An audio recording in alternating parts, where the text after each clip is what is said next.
You're tuned in to the Cre8 Podcast, where we explore the stories, advice, and insights from well-known and influential creatives in the industry.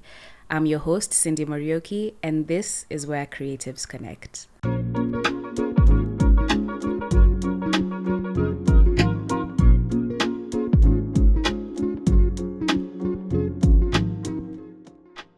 Hi, Angie.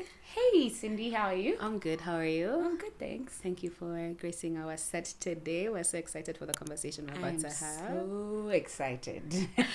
Before we start, please tell our audience who you are and what you do. Okay, my name is Angela. I go by Angie Mukora online. Angela Mukora Kiarie now. Oh, she's married. You better recognize. We love it. Right? Yeah. So I'm still getting used to that. Yeah. But I've been Angela Mukora for most of my life. Yeah. I am a full-time lawyer, advocate of the High Court of Kenya. Have been for the last 8-9 years, going to 9 years now. And then, so I say I'm a wakili by day and storyteller by night. Yeah. Because at night, I then fulfill my passions on Instagram, just being the fool that I am, just happy-go-lucky, telling stories about my day, connecting with people. It's a huge passion of mine that I enjoy. And yeah, I'm glad to be here. Let me tell you, actually, at the beginning of this year, I had said I really want to appear in at least 2 podcasts. Oh, and you've done it. Is this your second one? This week, I was on 2 podcasts. This is my second podcast. See, just goes to show it's never too late to fulfill your 2024 resolution. Right? And you know what? It happened to me last year too. So I had been a content creator for about... I want to say this is my 4th year of taking it seriously. I've been doing Instagram on and off. There was a point the melancholic girl in me decided to delete followers, and I'm like, no, I want to be mysterious. Then I came back online, and I've been doing it since 2021. Yeah. So I would say that's what 3 years. Yeah. So at the end of last year, I was like, God, this is the year now I want to get paid from this. Oh, lovely. From this craft. Yeah. I had gotten like PR packages, being sent food, those kind of things which always happen. Yeah. But now I was like, God, just give me, even if it's just 20,000, let me get a client. Yeah.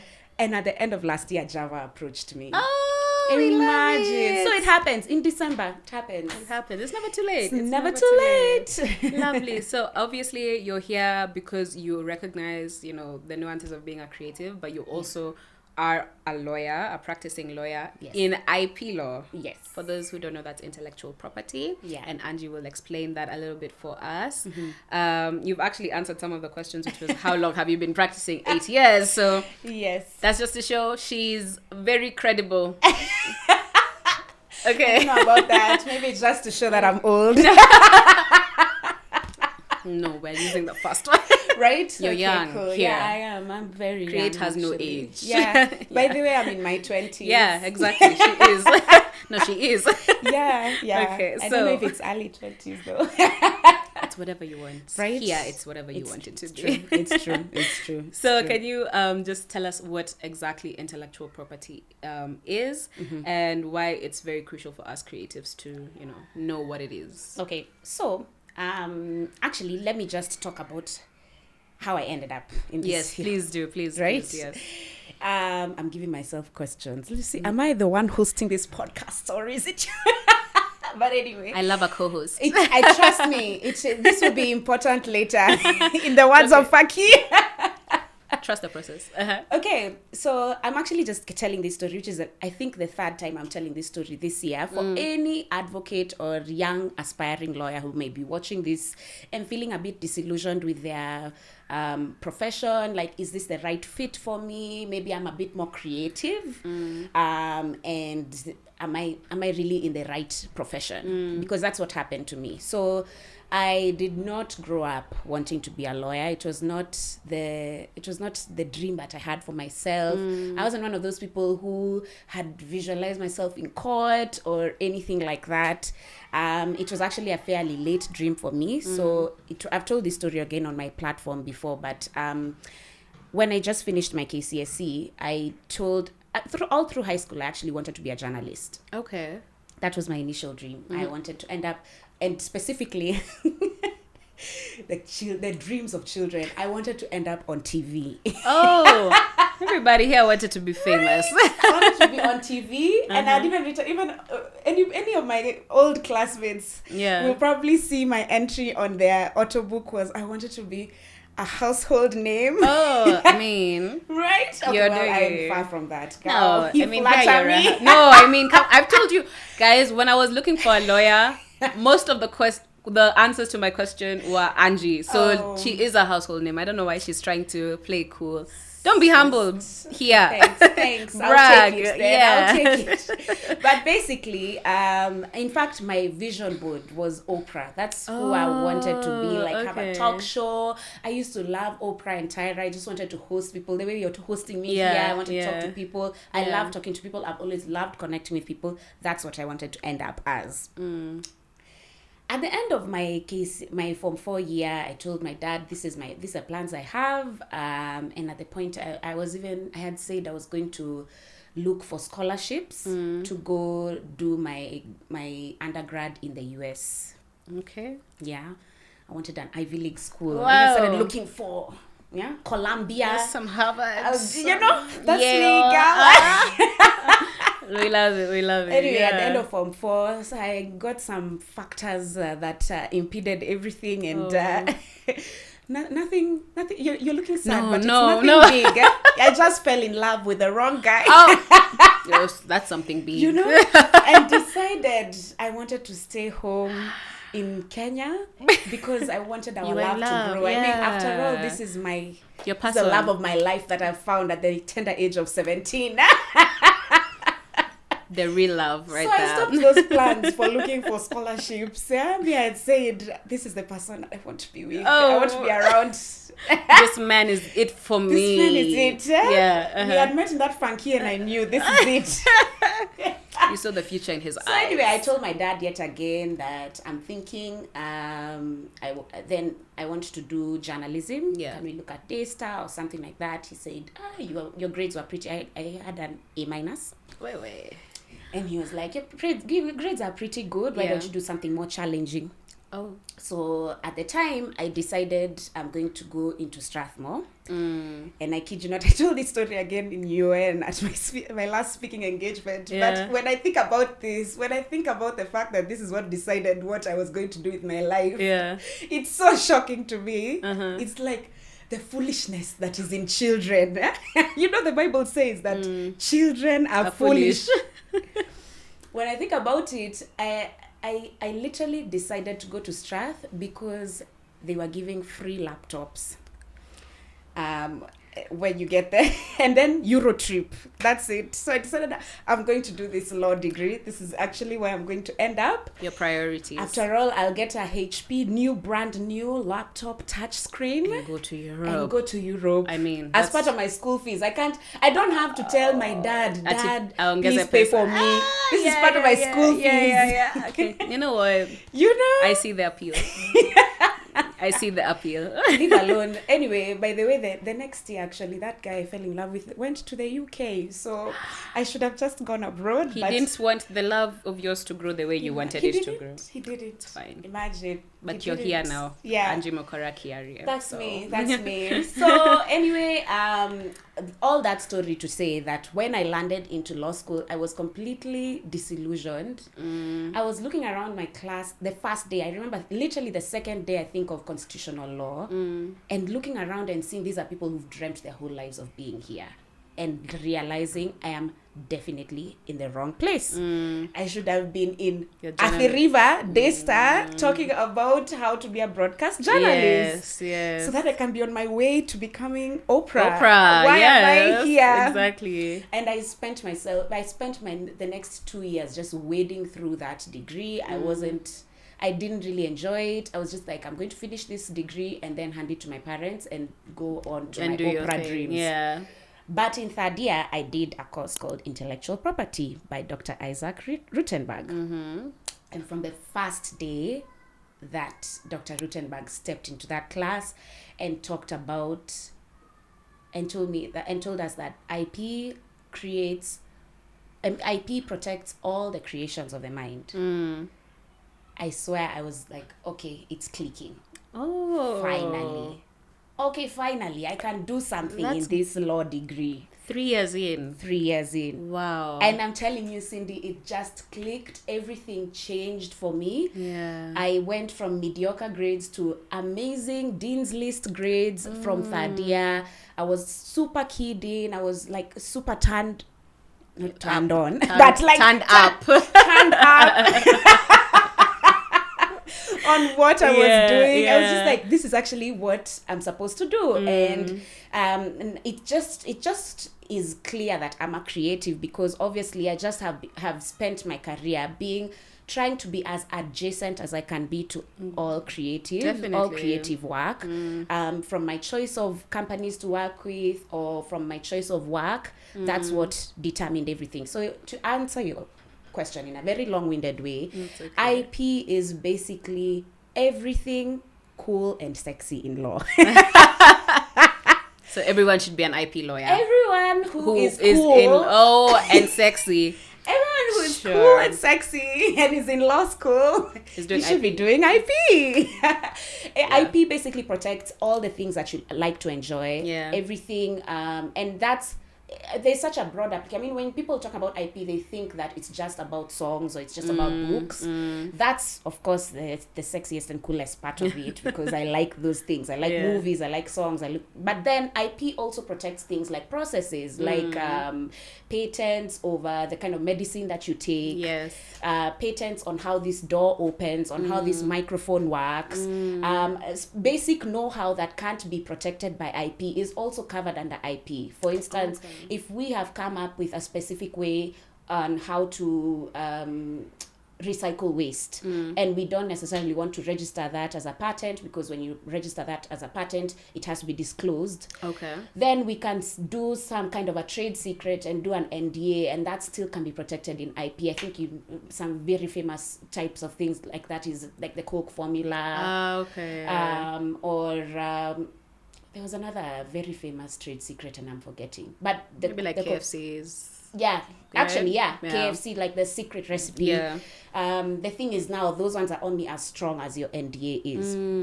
But I'm sure for this podcast, we'll mostly be talking about copyright. Because that's now, copyright is a specific protection over creative works. And that's literally works anywhere from books to songs to the videos that you do on Instagram to film. Everything that is creative and literally and creative and artistic is covered by copyright. Nice. I love that whole introduction, actually. That was amazing. You're doing so well. Thank you. Can you tell me what key elements should be included in contracts between influencers and brands? Got you. Okay. Well, first of all, and I think we'll talk about this later, but the first thing is that there's a contract. The number of creatives that I've talked to who've been screwed over by companies because there was no contract in place. It's just, it's so difficult to even enforce your rights if there's no contract. So when we now come down to the actual contract, then you want to make sure that it's a good contract. And a good contract is one, first of all, that's clear on the duration. So, sorry, I've just had lunch. It's okay. So you want to make sure that it's a good contract, and a good contract is one that's clear on the duration, and I mean duration of both the contract itself. So the contract sometimes will say that this is a 3-month content creation or influencer contract, and then you also need to be clear on the specific duration that they have rights to your video or whatever it is you're creating. Sometimes it only has the duration of the contract, but it's not clear on the other. The other one, I would argue, is even more important, because if you're not clear on how long that company can use your video or use your static pictures, then it's very difficult for you to actually enforce and tell them, hey, our contract has lapsed, something like that. You can't use this anymore. The other thing is that you want your contract to have clarity on payment terms. I don't need to tell you that. Very important, that one. Right. As a content creator myself, I've been character developed on that angle. Really? Oh, yeah, payment terms is important. The problem is that it will have clarity on payment terms, but is the agency or is the company going to follow through those payment terms? But still, it's important that you have those payment terms in there, because then now you can say, hey, your contract says that you'll pay me in 3 months. Yeah. Or, okay, no, don't accept a contract that says 3 maybe months. 30 days. Let's say 30 days. Yeah. 60 days max. Max, yeah. Yeah, so your contract says that you'll pay me in 30 days. Why has it been 7 months since Yeah. I raised this invoice and you haven't paid me? Then you need to look out for things like morality clauses, which is something I'm seeing a lot more in contracts these days. You'll have a clause, something like, first of all, that you can't say something bad about the brand, which is non-disparagement clauses. Yeah. Or sometimes they'll have something like you have a responsibility to act a certain way as someone who's connected to this brand. That's important for a creative to pick out, because you see, there are so many different ways to be creative these days. I mean, we have so many different platforms and so many different things that people do. So if you're a specific type of influencer and this is what you enjoy doing, and maybe that particular brand thinks that that's not something that aligns with you, then that's something you need to pick out and say, hey, what do you mean by morality clause? Like, how far is this going to go? Yes. The other things that are important, I think I've talked about this, like rights usage. You want to be clear not only on the time that, like the duration that company can use your video, whatever your asset that you create, and you also want to be clear what they can do with it. So first of all, be wary of words such as worldwide. Okay. Yeah. Because that means that, okay, you're in Kenya, they're paying you a Kenya salary, because they probably won't pay you a global salary. Definitely. But if it's a global company, you don't know, and you do not have the what is it called, like the infrastructure to be able to track whether they are using your video somewhere in South America to say that this is a testimonial for someone in Kenya, in Africa, or something like that. So you need to be wary of that, because if that's happening, then you need to be compensated for that. You also need to be wary of things like media buying. That's something that people are always like, what does media buying mean? It's in the contract, but I don't really understand. Media buying is where the company will hire you and say that they have rights over the video, and they can then now purchase ad space for that specific thing. So you'll find that you've done this video, it's on your feed, then suddenly you're on Instagram scrolling, and next it's sponsored ad. Is this the work I did for X brand? You've not been paid for that. And maybe that's running again. The other thing that you really need to be very, very, very wary of is something that says perpetuity. Yes, that is what I wanted to ask you about, actually. No, I just wanted you to explain it, because I saw a similar... Okay, first explain it so that I know it's the one I'm talking about. Perpetuity is like a right that exists forever. Yes. So if perpetuity means perpetual, it's locked forever and loaded for good. Yeah. So if you consider, I mean, there's nothing wrong with that. I'm always saying commercial terms can be changed. Some people will tell you don't pick exclusive contracts or something like that. I'm not the kind of lawyer who'll tell you that. If it makes commercial sense for you, that's fine. Just don't be paid 25K for a contract that is tying you down forever, or that is saying that you can never work with any other brand. Then you're cutting yourself off at the legs. Yeah. So as long as it makes commercial sense to you, if you've been compensated well for it, there's absolutely nothing wrong with that. Just be wary of it, and if you can afford it, have a second eye look through it to make sure that it makes sense to you, even if it's the things we hate, like Wakili Quick One. Actually, a follower the other day sent me a letter, and I'm not saying that you should do this. I won't reply your DMs. A follower sent me a letter that she'd received from her employer to just kind of sense check, is this okay? It basically looked like they were being sent into redundancy, and the employer was trying to skirt redundancy processes. And I actually looked through it. I told her, listen, this is not my area of expertise, but from my view, it looks like they're trying to skirt redundancy claims. So even if it's something like that, and you know, like, you may not know that person. You never know. Sometimes, I mean, I was on my bed, I was like, I have 5 minutes. What's wrong with me just giving just a going sense through check? it. You know, let me help someone. But yeah, if you can have someone look through quickly, it will help. Yeah. Yeah, because in terms of perpetuity, I was watching a TikTok the other day about this actor, and I actually shared this story a while back with these guys. So there's, his name is Simu L. I hope I'm saying that right. He's in Hollywood, and before he started acting, he, what did he do? He used to model. So he had pictures taken that are stock photos. And he signed a clause that, you know, a perpetuity clause, a contract that had that clause. Yeah. And now he's tried multiple times to like take it down or buy them out. They're like no. So now he's forever a stock image of someone's company or multiple people's companies. And that's the thing. Like, wow. Sometimes you when you're starting out and you're only taking those 5K jobs, you don't know how big you're going to be. Because that's how we all start out. So don't do something that's going to impact your long-term ability to eat. Because especially as a model, you can imagine it impacts the way he sets his rates. Yes, exactly. I mean, your pictures are all over on Getty Images or something like that, or Shutterstock. Or Shutterstock, yes. That's, I mean, you can't charge a premium on that. So you've got to think long term and try and be ambitious and think, how far could this go? And if it could go that far, then I need to think about it like a business person. Yeah, that's so true. Yeah. At least we know some key things to pick out, even if you can't afford a lawyer. Yeah. How can influencers ensure they retain ownership of the content they create while collaborating with brands?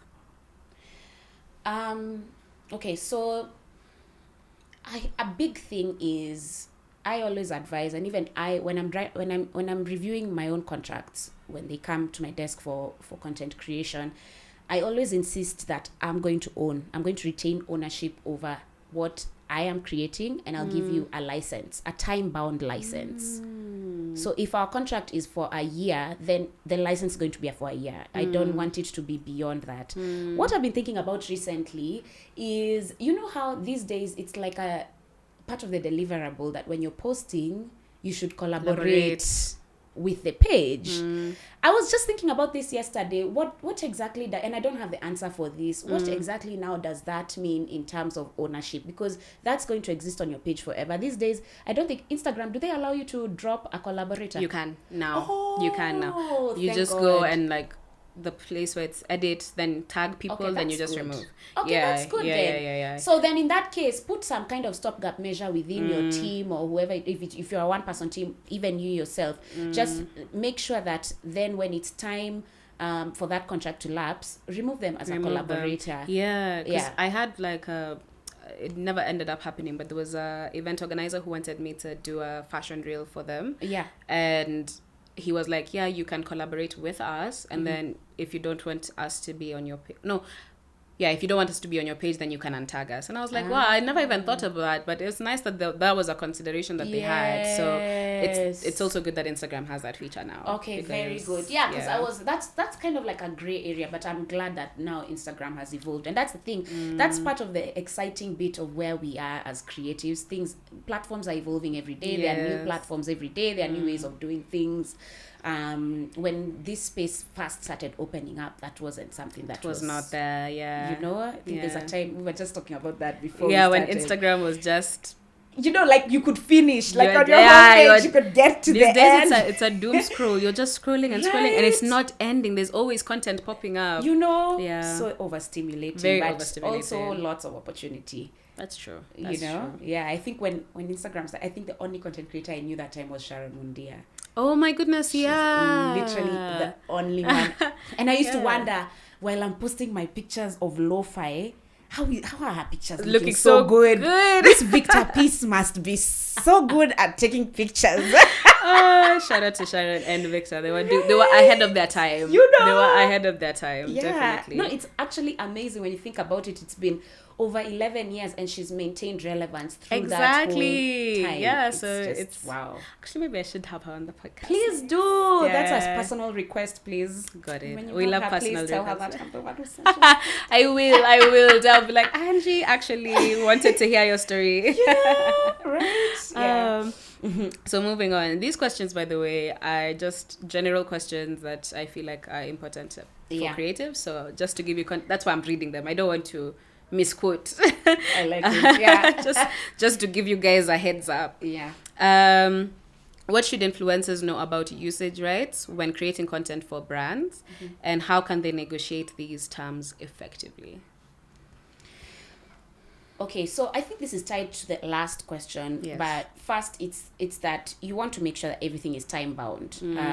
Don't accept anything that says perpetuity or anything that gives such an expansive right unless you're being compensated fairly for that. You see, if you're being given 25 million, I mean, okay, fine, cool. Why not? You know, something like that. It's a good amount of money. Right?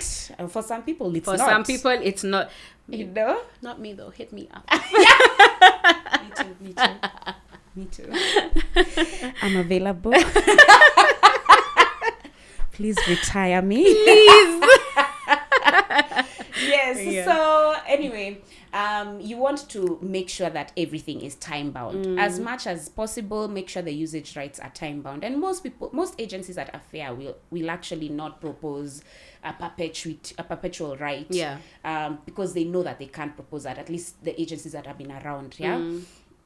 The other thing is you need to watch out for something that says the right to use your image and likeness.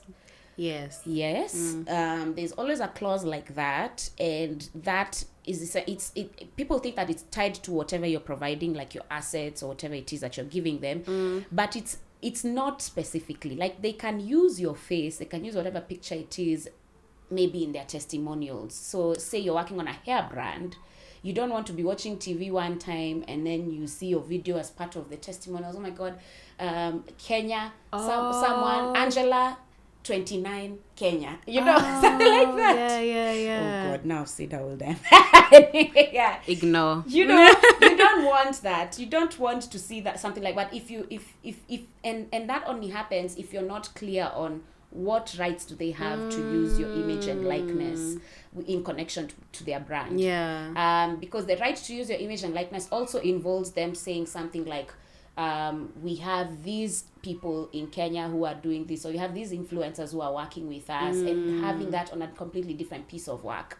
That's not something that you want. So, or something maybe it is something that you want, but you should depending get the on right, how the right compensation. Yeah. So just be wary of things like that. I've talked about perpetuity. So those three things, in terms of usage rights, is the things I would look out for. What's the rights that they have to use my image and likeness? What time? How much time are they going to use it for? How far across, like how far is this going to be? Is it going to be like a worldwide right? Is it going to be a perpetual right? Am I okay with that? Those are the things I want to look at when I'm looking at a contract. I'm learning so much. Stop it. You're doing But a great continue. I'm here to gas you up because you're giving my audience the real tea. Right. I'm glad. It's my joy. We love it. So now, can you discuss the implications of exclusivity clauses in influencer contracts? When should influencers agree to such terms? Okay, so with exclusivity, again, I've said everything is commercially possible just as long as it's comfortable to you. Like, the kind of money that they're paying you for is fine. Being exclusive basically means you can't work with any other brand. Most times, if it's fair, I mean, I think it would be very unfair to say that you're only working with us and no other brand. That I would stay away from something like that. That's really, really, I mean, what happens if they close business tomorrow? You don't want to be in a situation like that.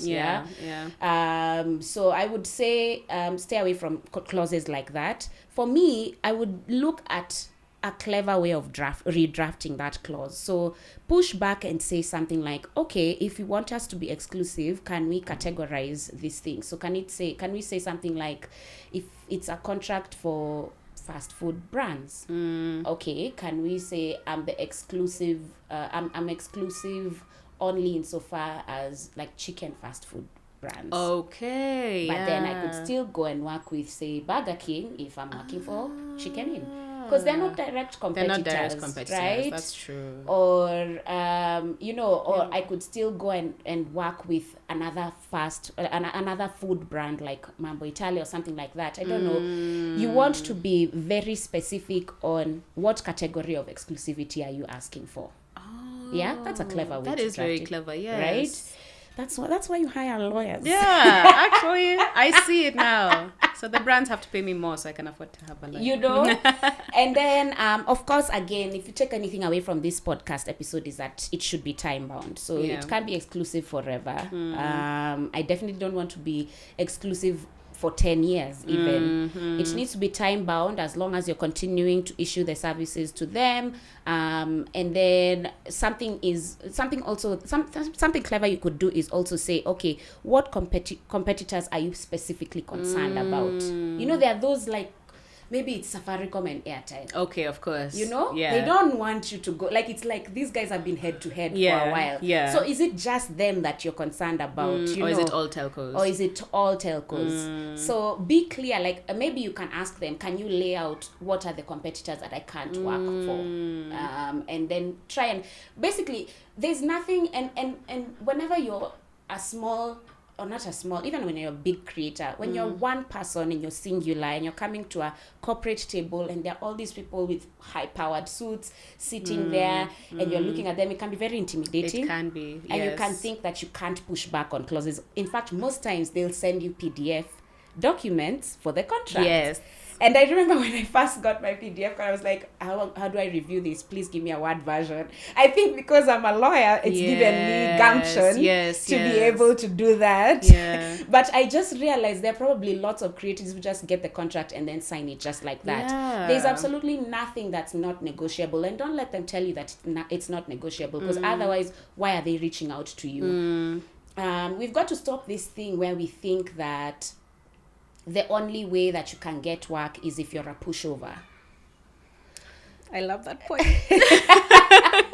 I agree. You don't. You absolutely. And of course, I understand that I'm speaking from a point of privilege, because this is not my primary job. This is my secondary job. Yeah. So I actually am in a position to say no to work. True. But when this is your main job and there's money on the table, it can be very difficult to say no. But it will be better for you long run if you learn how to stand up for yourself and speak for yourself and actually push back on clauses that don't make sense. Never ever sign anything that you don't understand or that is not favoring you. Yeah. That's so true. I feel like that is something influencers, content creators, we are very guilty of doing. Like, first, the thing for PDFs, all my contracts are PDFs. Right? Let's just start there. But also, like, I realized a lot of people don't read their contracts. Like, I had one, and like, obviously these days you're in a group. Or they'll just read the deliverables part. Yeah. I'm just like, okay. So I'm in a group of, a WhatsApp group with other creators in the same campaign. And I'm like, oh, by the way, did you guys start using, there's a hashtag that we were told that we have to create, and they were like, what do you mean? I'm like, you didn't read the contract. Guys, please start reading just bare minimum first you read. But some of those, and this I blame lawyers, some of the contracts are so like they have so much jargon that you're not really able to understand what it is. So I can understand it. Not wanting to read through. Not wanting to read. Some of these apps even that I sign up for, I'm the type of person who always reads even terms of use. But I look through it and I'm judging the lawyer that drafted it. Like, you actually just want to swindle consumers, because which consumer do you think is going to read 46 pages of a terms of use? I'm not reading a terms. I'm just like, I agree. I personally read everything. Okay, so me, I'm not. Let me tell you, I never put my pen to anything that I don't understand. Oh my gosh. I want to be like you when I grow up, because one thing, when it's like, and that's the terms my husband. Now whenever we go somewhere and my husband is also a lawyer. Okay. So now you Because I think he's a better lawyer than me. So I'm like, you're a better lawyer than I am. You tell me. I don't even look through. Because when I see Apple has now updated, accept. I'm just like, I just want to use my phone. Like, I accept. Have they sold my data? Probably. I don't care. All my information, someone knows everything about me. But we're in the era of information. Actually, even when you update, you can actually go online and see someone break down. That's true. Yeah. There's always a YouTube video, something like that, like what has changed. ChatGPT. What are the things? ChatGPT can tell. Yeah, ChatGPT can even summarize things. That's a tool you can use. That is a hack. If you're feeling like your contract is, even Copilot these days with Word can summarize for you, things like that. So that's. Use those tools. Yeah. And then before we leave exclusivity, I just thought of another clever way that you could redraft something. You could also say, okay, you're exclusive on Instagram. Can we discuss the other platforms? True. You know? Yeah. Oh my goodness. Because TikTok is a completely different TA. Different audience. You know, just sell it to them. You say, okay, my Instagram people know me this way, but my TikTok guys or my Facebook guys, does anyone ever create on Facebook anymore? Or Twitter, like Twitter, I feel is like a completely different demographic. Definitely. I've never figured out the Twitter thing personally, so I just think like a Twitter user and an Instagram user is totally different. There's a way you can sell that to the company. You have full exclusivity on my Instagram, but Twitter, I tweet about my opinions and stuff like that. It's not even what you're coming to me for. That makes so much sense. You know? Yeah. Just draw caveats or things like that which are helpful. Right? I had never thought about that. Because I'm like, I work with this one brand, but I only post on TikTok. I mean, on Instagram. So what about this? Anyway, Yeah. Next question is, what are some legal pitfalls that influencers might encounter, when promoting products, and how can they avoid them? Okay, the first thing that's coming to mind is posting disparaging content. Okay. And this happens all the time, especially when you're just being authentic, you're being who you are. It can happen that maybe you say something that's either super politically charged or, you know, and that's fine. It's okay for you to own your platform and it's okay for you to have opinions, but just make sure if this is your bread and butter, you might want to think about it. You know, if it's your bread and butter, I'm not saying that you don't speak out and talk about whatever it is that is on your mind. But if you're working with a particular brand, either decide that brand doesn't align with your values and maybe move on from that, which we saw happen this year, and I was so proud of the creators who did that. So either decide that, or second, then maybe talking about a specific company in a disparaging manner. Why it's a legal pitfall is because it could open you up to lawsuits. And most times when a company is suing you, they have the money to hire the biggest lawyers, and you're paying out of pocket. And to drag it out. And that's something that could be super frustrating for an influencer who's maybe even just starting out. So that's something you want to watch out for. Disparaging content even for your own, like, your own brand. Sometimes you don't do it willingly, or you don't do it wanting. Maybe you don't have the full information on a particular subject and you post it anyway, and then it ends up landing you in hot soup. That's something you can watch out for as well, because, you know, again, we're in a very highly sensitive and very charged environment. That's fact. So you want to make sure that you're not playing good girl, but like PC. At least you're politically correct. I wouldn't say, actually, to be honest, I don't want to live in a world where we are all PC. Yeah, because I do feel like that's a little bit like censorship. I don't know. Yeah, but like, censorship. I don't want to be PC. I just want everyone to know what their limits are and work within the those implications limits. that they can. Yeah. Another thing is obviously using assets that are not cleared. That's maybe putting songs that you've not paid the rights those. You've not gotten the rights for that. You've not paid for the rights for that use. We've already seen lots of pitfalls with those kind of things. This year, like, especially. You know? Yeah, exactly. Like that happens a lot. And even if you don't land in court, it could impact your revenue stream by maybe getting copyright strikes. If you get enough copyright strikes, your content can actually be pulled out and your page can be pulled down. That's not something that you want either. So I would say that's disparaging content. You also want to stay away from using content which you haven't cleared. Another thing is private, like infringing on privacy rights and image rights. And that's something that a lot of creators don't think about. Having people in your video who you haven't asked, hey, are you okay to be on this video? Because consent is important. Consent is important. Release form everywhere you go. But at least ask. I'm always wondering, those kind of content creators who go to the street and they ask random questions. Yeah. I'm always wondering, have you carried like a quick form to tell a release people, form, please, rather, a release form, just telling them like you'll be on Instagram or something like that. Did you see the one for Femi one? Yeah. Oh wait, no, I didn't. Oh, have you seen it? Damn. Unanitumia easy content. Like I was like, what? I saw that there was something, but I didn't watch the thing. Like, it's also so basically what happened. I'm not going to say everything that happened.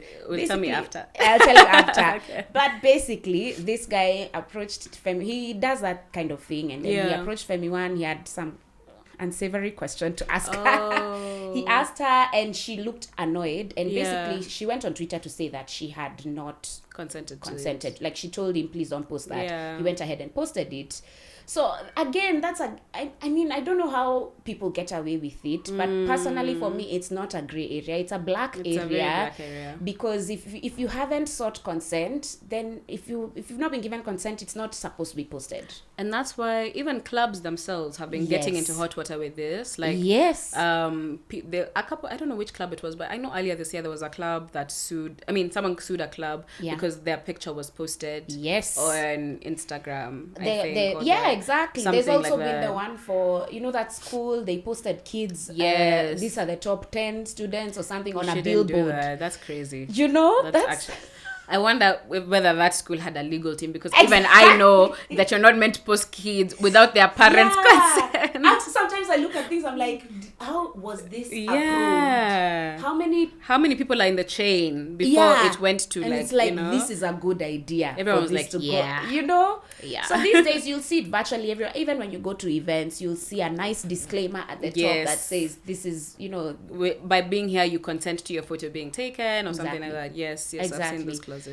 So same to you. If you're shooting your content in a public place, you certainly don't want to include anyone who's uncomfortable. Not everyone wants to be on the internet, by the way. Whether it's so true. Not everyone wants to be on the internet. So if you haven't asked, please don't post. Don't post. Yeah. So May true. I ask even my hairdresser, by the way, hi, I'm posting a video for you doing my hair. Is it okay? Even I always ask, do you mind? Yeah. Because it's like, you don't know. Personally, I don't want to show up on someone's story and I didn't even consent to it. Exactly. So, it's just a courtesy thing. One last one is to always disclose that it's an ad, especially if it's because if it's not, then it's misleading. If you're not telling people that this is an ad, and unfortunately people misuse this because in Kenya the laws are pretty lax. If you go abroad, they're strict. They're about super it. strict. They're very strict about and it. You'll know this when you see companies that are international. You'll notice that the creators for those companies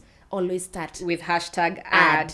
Yes. Even before the caption, which is annoying as a creator. You want your content to all seem like natural, and it's just it's organic content. But I don't know why that expectation is there. But obviously, that I'm being paid. Obviously, yes. Like, this is for some people who this is their full-time gig.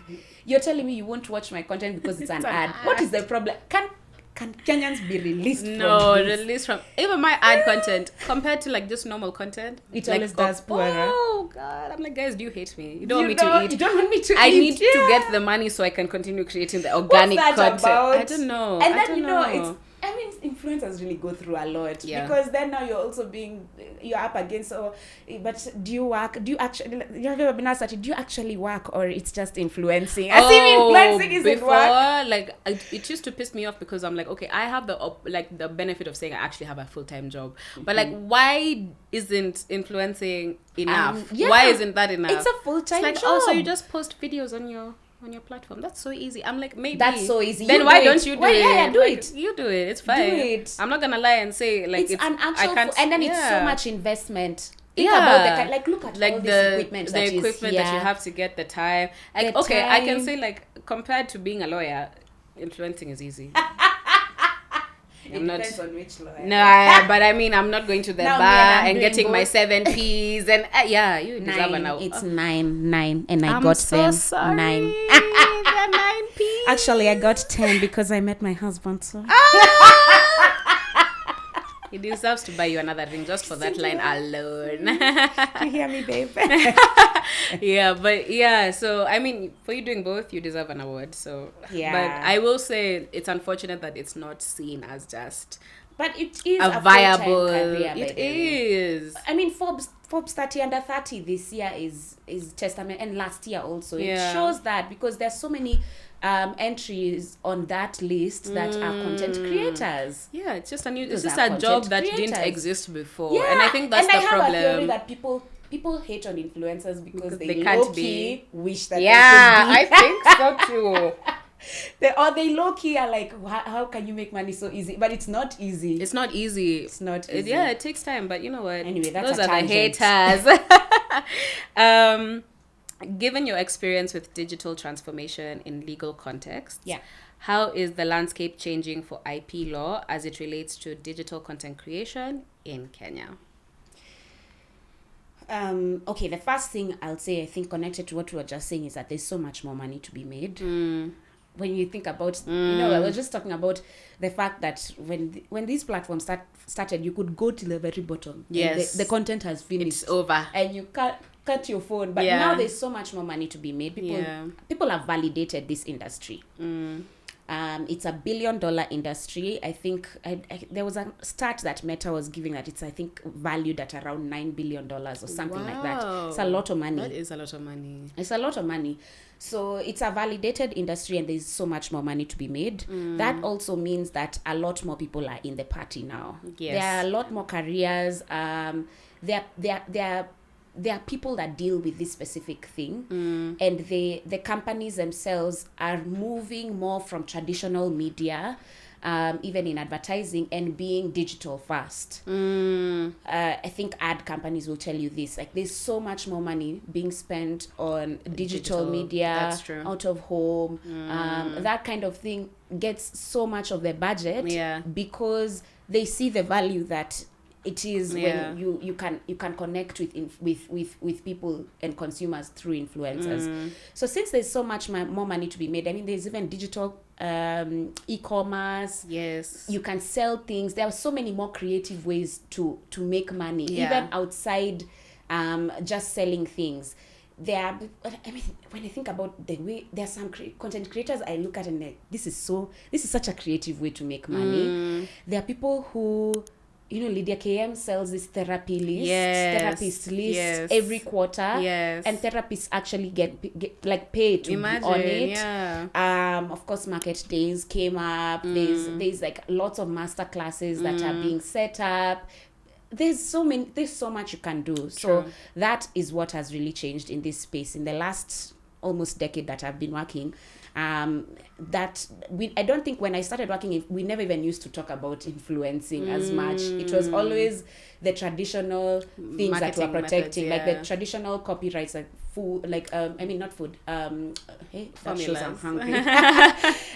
We used to talk about patents. We used to talk about books, songs, things like that. Now I don't work at an entertainment agency anymore. I used to at some point, but I'm sure there must be a huge department that is catered to things like that, and that's something that we need to be more cognizant of. The other thing that I've seen change is that there's a lot more awareness of rights. Like, even influencers themselves are aware of these things. Like, some of the call outs that we've given during these videos, it's influencers who have said, oh, by the way, I saw this particular thing in my contract, is it okay for me to sign that?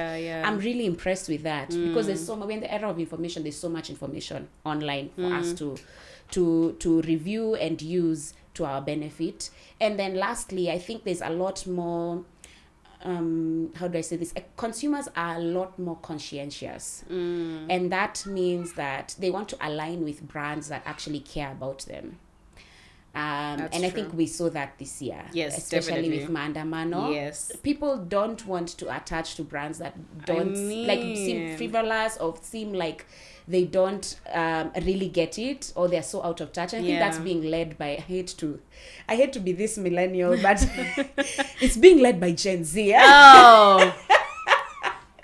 I read this meme somewhere that we know that you're a millennial if all the time you keep on talking about Gen Z. Let me tell you, that word has all my relatives in a chocolate. Oh, kuja ukate keki na Gen Z. If I hear Gen Z, and I know this December when I meet my family, my extended family, I know, Gen Z wamekuja. But by the way, in my office, I'm one of the younger people. Oh, so they always call me a Gen Z, and I'm like, no, I'm a millennial. I'm one of the younger millennials. Sometimes there's a bit of like a millennial. Oh yeah, because I was gonna say sometimes there's like a. I'm on the cusp. Yeah, the cusp. The guys for 95, 96 are on the cusp. You blend into both. Yeah, that makes sense. Yeah, so consumers are a lot more conscientious, and that also means that they can pick out content that doesn't feel right to them. Like they can cancel you so quick, very quickly, because either you said something out of touch, or you said, like you're not completely. You're not with what is with like you don't align with what's happening. Exactly. Yeah. So you as influencers, you have to be wary of that, because again, those kind of socially charged moments also are moments of chaos and legal chaos also. No brand wants to attach to a volatile, like no brand wants to attach to you if maybe you have some kind of scandal or people don't connect to you because you don't seem in touch, even though those companies sometimes are not in touch. Then they don't want to attach to you. And I think there's a thing about it happening to an influencer is so personal. Did you watch a Martha Stewart documentary? When she was talking about what? How it all, like she had built this whole omni-media company around her name. Because of the scandal she had, like the legal troubles that she had in the early 2000s, it actually affected the entire company. So like the stock shot down. I know, even when she had the thing with saying the bad word. Yes, and then it just went down. Exactly. So you want to be wary of that, because an influencers, it's deeply personal. I think people it's because a brand you can detach from, but when it's an influencer, it feels like you have a personal relationship. Exactly. What are the potential legal consequences for influencers who use copyrighted music without permission in their content? The obvious impact is that your video will be taken down. These days, even the apps themselves are so sensitive to it. Like if you notice, even on Instagram, sometimes you'll post something, even if it's like a video of a music video, and they say this was pulled down because of copyright restrictions. I know I have some followers from Mauritius. Mauritius. And international. I'm an international star. Anyway, and apparently in Mauritius they have very tight IP laws. So a lot of whenever you post stories with music, they don't play in Mauritius sometimes. Oh, really? Yeah, a lot of them don't. That's so interesting. Actually, I learned this because earlier this year I went for a business trip in Mauritius, and I had posted some deliverable for a client on my story. No, not on my stories, on my feed. Oh, okay. Like a reel or it was a reel. Okay, And I'd put a song that's on Instagram. And then when I got to Mauritius, I panicked because I couldn't see it. So I'm asking my sister, oh my God, can you see this video? And my sister's like, yeah, I can see it. Oh, so they don't even see some content? They don't see the content. Wow, that's so interesting. Yes. I don't think we'll ever reach that. I hope not. No, we won't reach there, because I think for us, it's also, the way IP works, and this is now, I'm not going to bore you with the details of now, like the nitty-gritty. The nitty-gritties. But the way IP works is that it's territorial most times. For copyright, it's more expansive, but for things like trademarks and things like patents, those are territorial. Yeah. But because it's territorial, it goes by specific laws in each country. And sometimes these big companies like Universal, the big four, Sony, those guys, they don't negotiate for rights in specific countries because it's so expensive. Oh, okay, okay. That's also why you don't see the Netflix catalog that is in the US. States, yes. So maybe that distributor will say that this catalog is only, it's again goes back to the exclusivity. Yeah, it's only exclusive to this the states, region or or these you only have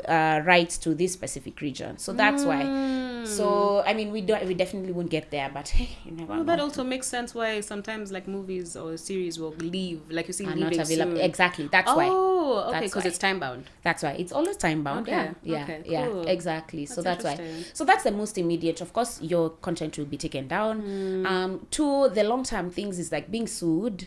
We saw that with I don't know if you saw this lady. This happened a few years back while I was in school, because I remember thinking, wow, this actually has happened. This makeup artist on YouTube called Michelle Phan. Is she from the UK or US? I forget her, but I think she was sued by, I forget what label it was, but I know they sued her for millions. It was like $7.5 million or something like that. That's a lot of money. Yeah, because as a makeup artist, she used to do these makeup tutorials. She had like 50 of them, and she used to use their songs in all of them. What these people do, by the way, let me tell you, there's no one ruthless like music agencies, like music publishing houses. Yeah. Hey, people think lawyers are ruthless. Those guys, music business guys, Really? they will wait. They'll bide their time.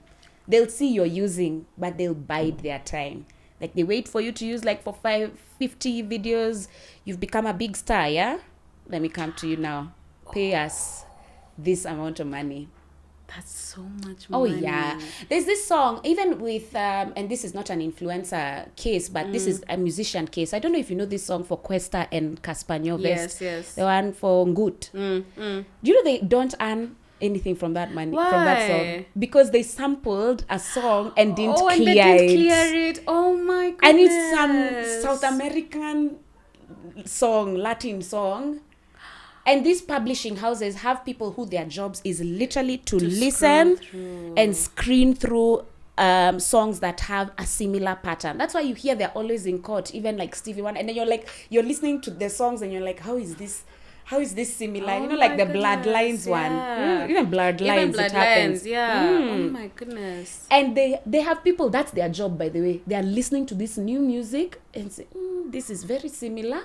And they sue you. So Questa and Caspar, they don't earn anything. And that's like their biggest song. Does that now mean like all the publishing that comes from that song, all the rights, all go to that person. That's what happens. I know this because is not once in the it comes after you've infringed, yeah. After you've infringed, we are not discussing power sharing here. You're the one who's violated. You are the one who's violated. So you're the one who's gonna pay. You're going to pay every single thing. But if you go to them before, then you can discuss. Okay, I'll do 70%. You do 30% or something like that. Yeah. Because that's what happened with Burna Boy and. Is it last? Yes, exactly. She got 60%. Yes. But it's his biggest hit. It's his biggest hit. So like, 40% of something is way more than nothing. And being sued. You know, that's a lot of money. So then what happens to things like, I know this is not in the questions, but like then Gengetone. Abanton, sorry. Because I've been thinking about that a lot, by the way. Samples, music, like... Clearly, the beat is always the same an established thing, right? song. Let me tell you, I've been thinking about that a lot. The only thing that I can think of is one, okay, within copyright restrictions, and this is again something that it's going to be a long subject, and it's also something that's up in the air a bit. It's up in the air for interpretation. But there are exceptions that can be used, like if it's a parody or if it's if it's like a remix, or cover, things like that are allowed. Yeah. But some of these Abaton songs, I feel like they're distinct and they're just using the beat. They're just using the beat. Or something like that. But yet again, I mean, something like rhythms have been around for ages. Yeah. So I don't know how some of them get away with it. But the truth is, is that if someone wants to come for you, they will come for you. It doesn't mean that they will, but they could. But you want to be in a situation where you're not really worrying about that. So that's why I would say just use something original. And if you're borrowing a bit, like this happened to Ethic. You know Ethic? Yes, the Gangetone. Yeah. The guys, the forefathers of Abattoon. I personally feel that they set the way. They set the mood for what was to come. Ethic had a song. I'm forgetting. Was it Pandana? And it was even removed from all streaming sites. Yeah, it was removed from streaming sites. It was removed from YouTube. And again, that song, I think it had a copyright restriction. It had a copyright thing. Yeah. If I remember correctly, that's what I had happened. Oh. At least from industry guys. That's so crazy. So now, like, okay, we all know there are cases. Yeah. There's a landmark case, like Nonini's versus Brian Mutinda, who's an influencer. How do such cases impact future legal interpretations regarding copyright in the digital space? Because from what I hear is that is being used as a precedent for all other cases that are now similar to that. Yeah, no, definitely. And I mean, I chose a field of law which was pretty small, at least when I was going into it. There were very few lawyers I could look up to. I think at the time it was only Liz Lenjo, who's been in the game for quite a while, and a couple of other people who I could look up to. But basically, all to say that this is quite a small area of law in Kenya. It's gotten more topical now because of the digital transformation that we have seen and the way the world is moving. But all that to say that there wasn't a great deal of jurisdiction, of jurisprudence in that area. There wasn't so many decided cases. And because of that, landmark cases like these, they ventilate some of these principles and allow for other future cases to shape that area of law. So I think what we will end up seeing is a lot more pro-artist jurisprudence. Especially because, I mean, when you look at the whole, if you read the judgment itself, which is very surprisingly difficult to get, because I looked at Kenya law, I couldn't get it. But if you look at it, the facts were completely on Nonini's side, and not because Brian Mutinda did anything wrong. He was just the one to be made of an example at the time. And made an example of at the time, but everyone was doing it. Yes, it's true. Whether that would have happened if Brian Mutinda had only done that song, maybe just chilling at home, like I don't think so, because the thing was that it was paid. Yeah, exactly. Yeah. So especially when you're doing paid work, me personally, I mean, unless it's a case where the brand tells me that they have this specific song that they have licensed for this deal, I would just stay away from it, to be honest. Especially those international brands. It's not a great place, and you don't need to these days. There are so many sounds that you can use royalty free, free, even interesting ones. There was a time when the songs were all the same, the ones you hear on YouTube, and it's like so corny and so cringy. But these days, even the TikTok sounds are nice. That's true. We have a wider variety. You have such a wider variety, so you don't need to take the risk if you don't need to take. You don't want to take the risk if you don't need to take the risk. So I think we'll probably end up seeing a lot more pro-artist jurisprudence coming up, and that's going to shape this field of law moving forward. Okay, in your opinion, what trends do you foresee in influencer marketing and IP law over the next few years that creatives should be aware of? I think we talked about this a little bit more earlier with the digital transformation, but I just basically see more money to be made, lots more work to be done, more platforms. I foresee lots of platforms to come. I also think that, again, consumers are very conscientious now. Not only even like when we saw with Maandamano, but even things like what's happening in Palestine. Yes, I was thinking that. I don't know if you've seen, like, people have been boycotting brands and things like that. Yes. So I think that's going to continue, because Gen Z.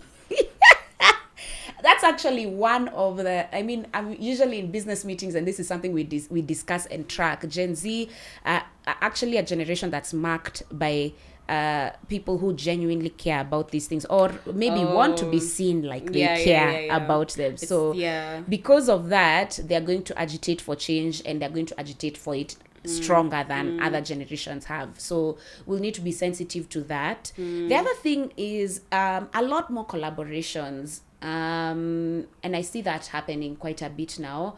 When content creation was very new, I used to see it was more siloed. Like, people would create content. There was this blogger, there's this other blogger. Yes. There was hardly ever crossover. True. Now there's a lot of crossover. So as you do that, maybe you need to think about what are the legal ins and outs of that. If you're doing a reel together, then how does that look like? Is that a deliverable for both of you? You need to make sure that that's okay for the agents, and that's what is in the contract, that they don't expect that this is a deliverable for just one of you. If it's some kind of revenue sharing, how is that going to look like as well? So those are the things that you want to take care of and make sure that that's there. I mean, I don't have a crystal ball, but yeah, that's what I would say. I think it's going to continue to diversify. There's going to be a lot more platform diversification, and we'll see how it goes. But yeah, those are the things I would keep watch of. And obviously, as we've talked about, all these other things in terms of clearing assets, in terms of the music that's connected to your reels or whatever it is.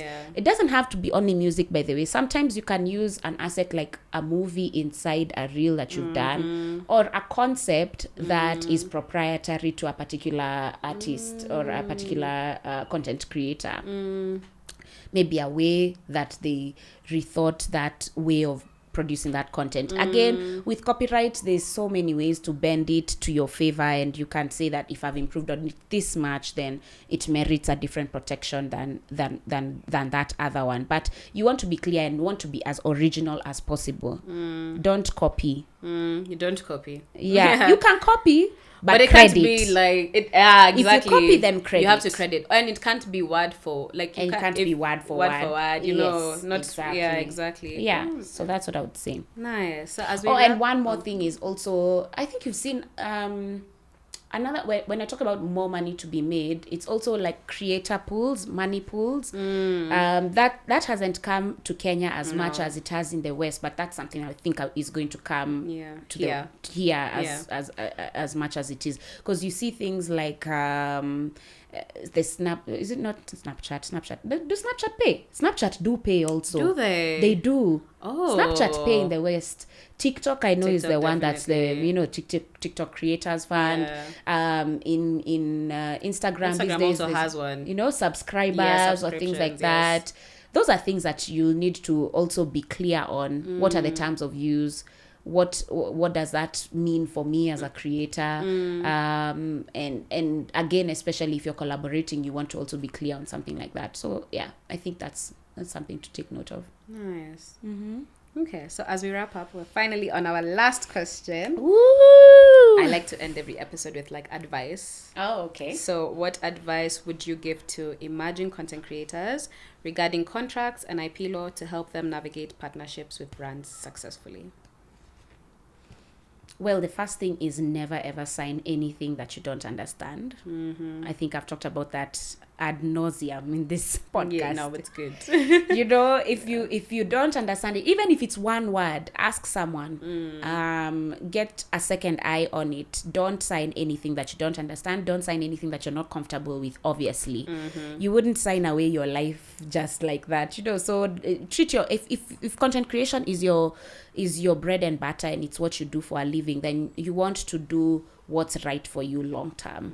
So just make sure that you're signing something that you're comfortable with, that you've reviewed, and that you actually are satisfied that this is serving you long term. Don't think about it just this week. Think about it like what's going to happen to me 2 years if I sign this contract.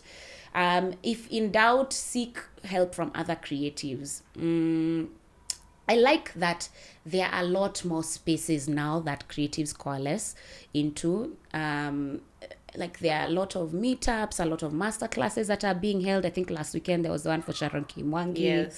So that is invaluable. And those spaces are really amazing, because that's where you get to talk to each other. Even podcasts like this, that you can have a podcast like this which actually pours into other creatives, and you're able to talk about things openly, things like rate cards, things like how to sign, like what contracts make sense. Hey, when you're in those spaces, actually ask, okay, so in my contract there was this specific clause, did you sign something like that? Are you happy with that?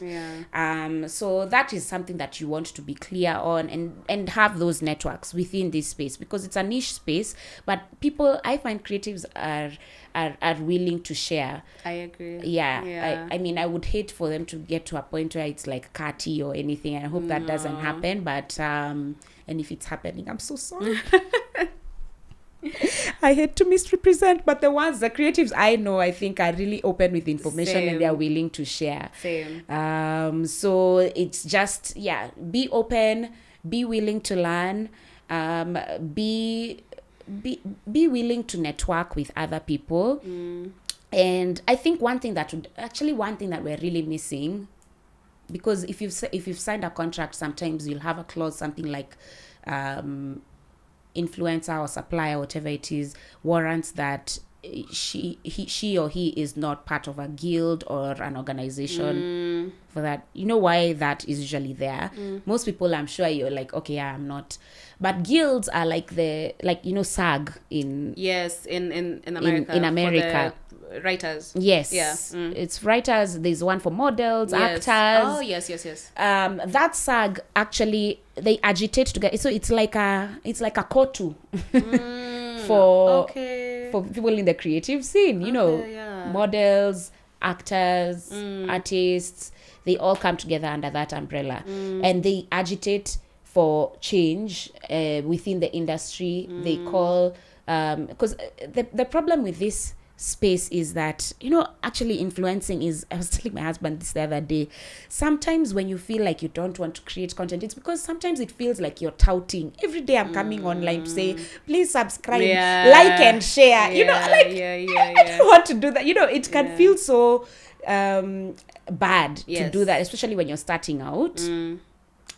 And in those moments when you're starting out, especially if this is your main gig, you don't have another one. Literally, it depends on how famous you are for you to get 5,000 shillings for you to be able to buy grocery shopping for that month. You can get pretty desperate. True. You can get pretty desperate, and you can do some quite questionable things to get that kind of money. And the truth is, a lot of creators are in that position. So a guild or an organization where we all come together and talk about things that are affecting us as creatives, and things that we need to ask these companies or these agencies to do for us, would really, really help, and would go a long way for us to be able to be a better industry. We hear all the time about people undercutting each other. Maybe I offered you 50,000, you say that's too low, my rate is actually 75,000. Go to another starting creative, maybe she hasn't been paid for like 2 months, give them that 50k, they're going to give it. Definitely. But if we have, like, one thing that advocates have, we have an ARO, not to say that people don't undercut, people still undercut all the time, but at least we have an ARO. An ARO is the Advocates Remuneration Order, and it is actually law, the things that you're supposed to pay an advocate. It has a specific way in which you're supposed to charge clients, and you're not supposed to go under that. So that we don't undercut each other. That makes so much sense. That actually happens. So everybody is starting from a minimum. So I mean, you come to me, you're going to say, I'm going to do conveyancing for you, then I'm going to charge you by the ARO. Go to another advocate, they say charge you by the ARO. Then you'll just know, okay, so I have to say I mean, a lot of advocates still undercut, and I don't think that's right. I wish, but again, if you're hungry, you'll take whatever money you get. But at least you have a guiding. At least you have something. Now that's what I think is lacking in the creative industry. Kenya. We've talked about it on this podcast with some creatives as well, who are just like, maybe we just need a union. Yes, a union is actually a guild. Exactly. It is a guild. So it's like, if we do the union, then we can have, like, at least some form of standardization, because it's crazy. There's someone who has probably less followers than you and is charging double. Yes. And you will never know. You'll because never the agencies know. will also not disclose that. And why you would also they? don't want to talk.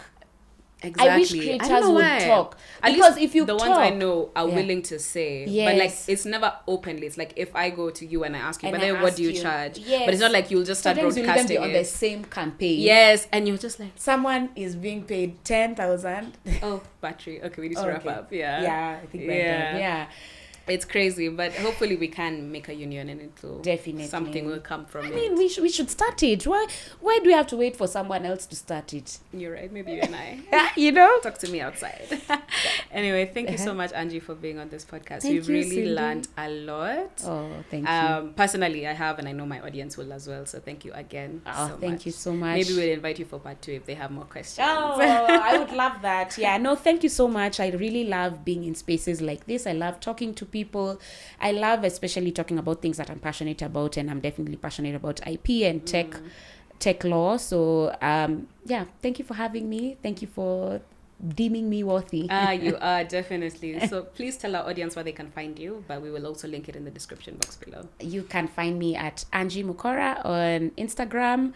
Actually, one of my goals is to diversify to one other platform next year, but that's a next year's project. So we'll see whether YouTube or TikTok wins out. But Instagram for now. And yeah, I'd love to hear from you there.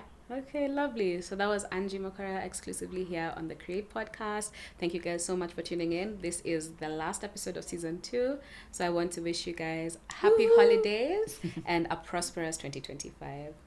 Bye. Merry Christmas, everyone. Merry Christmas. Thank you for tuning in to this episode of the Cre8 Podcast. Be sure to subscribe so you never miss an update. Like, share, and comment whose story you'd like to hear next. And in the meantime, you can vibe with us on all our social media platforms at the Cre8 Pod. Remember to stay creative, and I'll catch you in the next one.